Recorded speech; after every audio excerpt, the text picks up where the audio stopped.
Here we're going to continue using the AEC objects, and we're going to add some windows to our walls. If you've watched the other video on the creating the walls and the doors, you should have something roughly similar to this if you've been following along, where you have your 3 rooms and you have 3 doors, each one a different type of door. So you have your pivot, sliding and bifold door. Now we want to add some windows, so clicking on the create panel, clicking on the drop down, and we select windows, and you can see there are 6 different types of windows.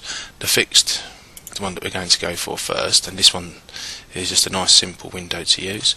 Again, make sure that your snap is on, right click and just check to make sure edge segment is enabled.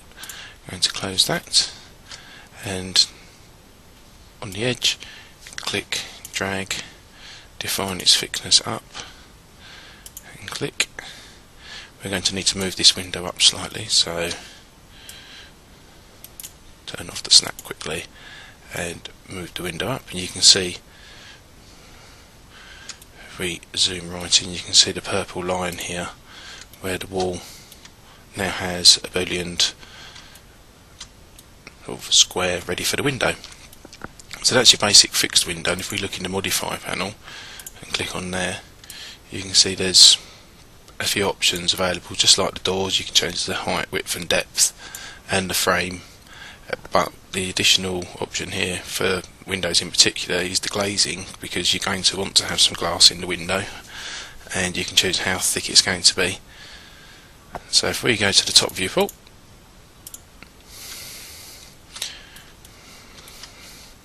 and just increase the depth just so that we can see the frame, and maybe make the frame slightly thinner on the frame there,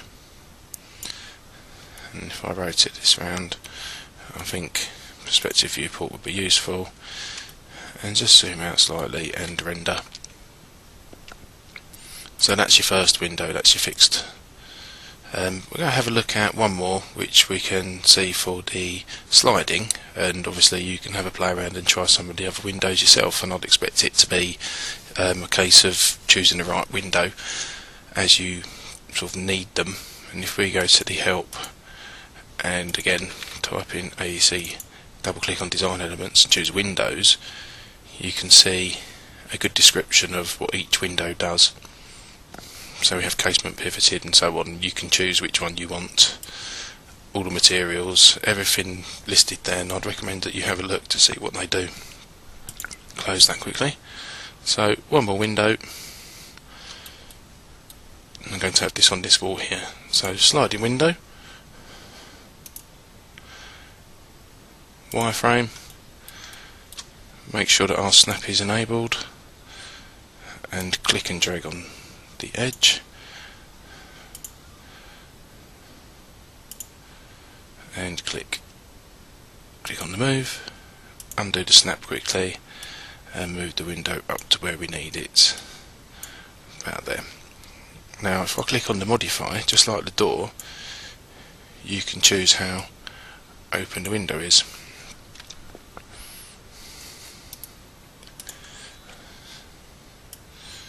Open and closed.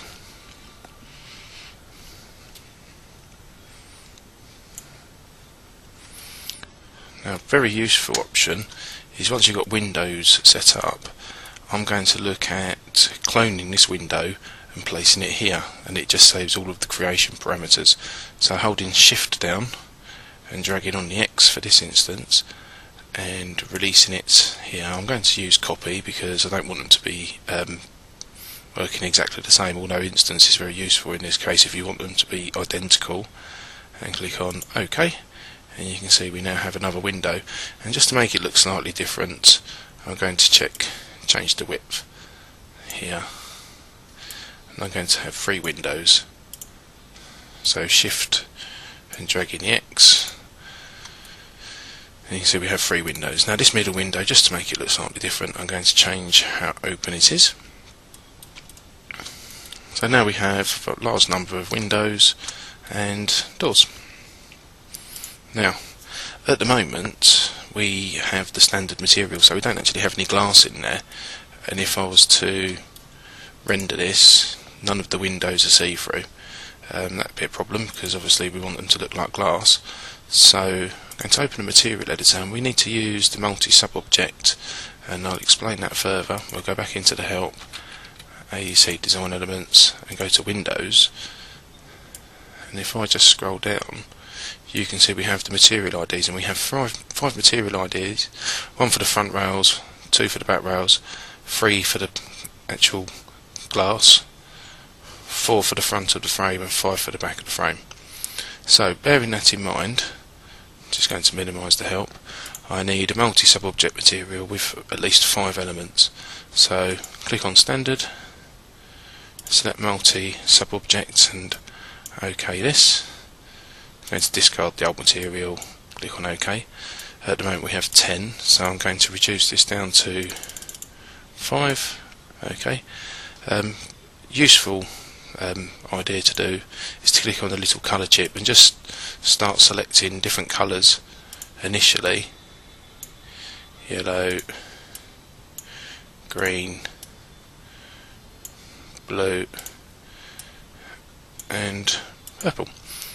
So when I apply this to this window, for instance,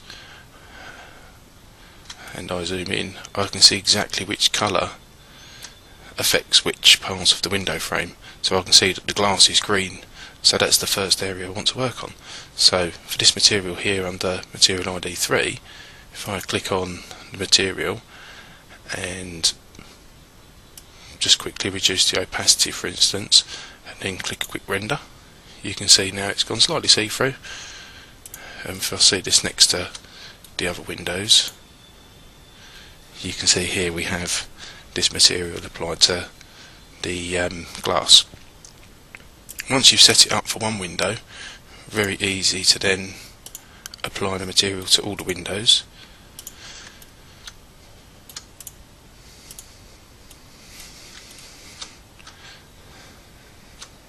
Again, I've not gone into detail of the actual glass because that's not the point of doing this tutorial. It's just a matter of showing you how you can set up the AEC objects.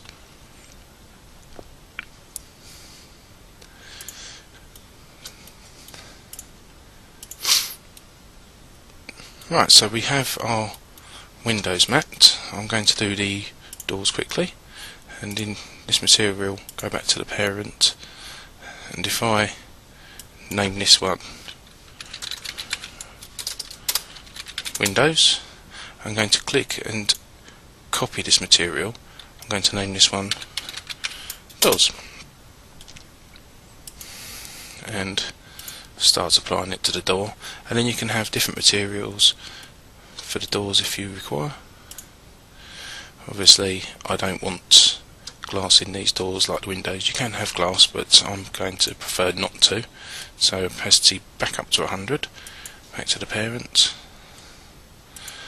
render. You can see I now have the doors textured. Again, texture mapping takes a bit more time than what I'm doing, but it's not too bad. Now, bearing in mind the help for the doors and the windows, I want to look at how to map the wall. So back into the help and have a look. We have exactly the same 5 different materials, 1, 2, 3, 4, 5, and it gives you an idea in the help exactly which part of the wall is going to be applied to. Now, drag and copy. I'm going to call this one Walls. Select the wall, apply it, and you can see now each of the walls now has a particular material applied.